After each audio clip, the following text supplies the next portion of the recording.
নমস্কার বন্ধুরা, স্বপ্নার গল্প কথায় তোমাদের স্বাগত। সবাই কেমন আছো? আশা করি নিশ্চয়ই সবাই ভালো আছো। তা চলো তোমাদের সঙ্গে একটা নতুন গল্প শেয়ার করে নিচ্ছি।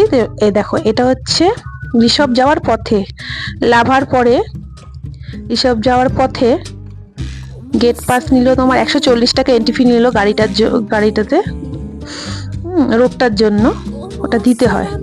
তা যাই হোক, রাস্তাটা দেখো কি সুন্দর, অপূর্ব। মানে মানে মনে হচ্ছে যেন, মানে কি বলবো, ভয়ও লাগছে। খুব সরু রাস্তা, একটা গাড়ি দাঁড়িয়ে আর একটা গাড়িকে মানে যাতায়াতের জায়গা দিতে হয়, কিন্তু গাড়িও কম, একদম কম গাড়ি। তোমরা দেখতেই পাচ্ছ আশা করি। রাস্তায় যেতে যেতে মাত্র দুটো একটা গাড়ির সঙ্গে আমাদের দেখা হয়েছে, নালে পুরো রাস্তা ফাঁকা। দেখেছো, শুধু গাছ আর গাছ, এত সুন্দর লাগছিল, মানে কি বলবো, খুব ভালো লাগছিল, ভীষণ ভালো লাগছিল। রাস্তাটা দেখো, দারুণ অপূর্ব। তোমাদের কার কার এই রাস্তাটা ভালো লাগলো জানিও। এটা আমরা ঋষভে যাওয়ার পথে, এই রাস্তাটার নাম হচ্ছে 6 মাইল। আমাদের ড্রাইভার দাদা বললো এই রাস্তাটার নাম 6 মাইল।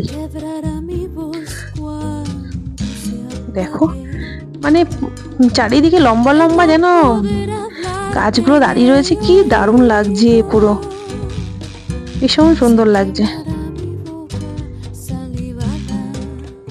দেখো দেখো, সারি সারি কি সুন্দর গাছ দাঁড়িয়ে রয়েছে। তোমাদের কার কার এই রাস্তাটা ভালো লাগলো বা এই ছবিগুলো ভালো লাগছে, মানে পিকচারটা দেখো এত সুন্দর লাগছে। মানে মানে শুধু সবুজ, যেদিকে দেখাচ্ছি শুধু সবুজ, আর সবুজ দেখতে কার না ভালো লাগে বলো। ঠিক আছে, তোমরা তাহলে ভালো থেকো, সুস্থ থেকো। আজ এখানেই রাখছি। পারলে একটা সাবস্ক্রাইব করে দিও আমার চ্যানেলটাকে, একটু লাইক করো, কমেন্ট করো প্লিজ। আবার তোমাদের আমি পরের গল্পে আসছি। সবাই ভালো থেকো, সুস্থ থেকো।